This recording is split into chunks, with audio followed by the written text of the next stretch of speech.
Have you ever wondered why some people's testimonies sound so spectacular, while for others it looks like they are growing steadily, slowly, like almost normally? Take for example this analogy.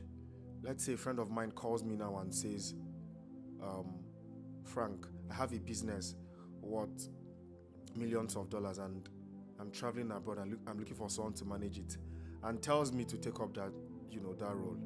And there is this other friend or this other person whom has been building his business consistently for 15 years, and he calls me to share with me to say, oh, my business is now worth millions of dollars. You see, the first testimony is spectacular, while the second doesn't really sound spectacular. Now, this is the thing.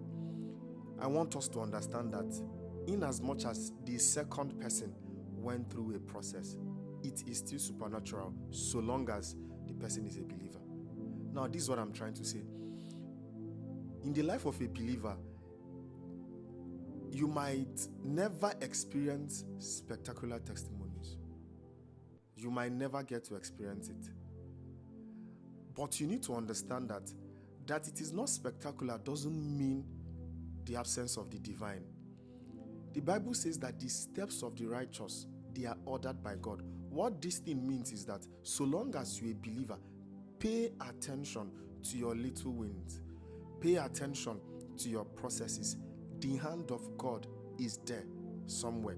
Before the public ministry of Jesus Christ, if you can remember, he spent 30 years without the crowd, without the spotlight, almost grew like every other child. But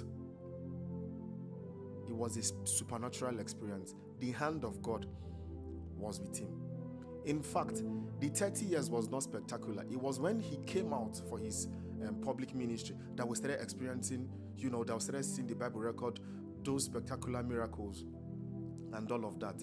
When Elijah was asked by God to go stand before him on the mountain, there was an earthquake, there was a windstorm, there was even fire. The Lord was not there. He was in the still small voice. What I'm trying to say in all of this is that you don't have spectacular miracles does not mean your life is void of the supernatural. Pay attention to your wins. Pay attention to your success. Pay attention to your growth process. And do you know what I've also come to realize?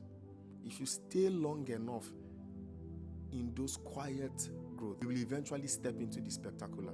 Don't lose sight of your process. There is God always in the mix of it all, so long as you're a believer.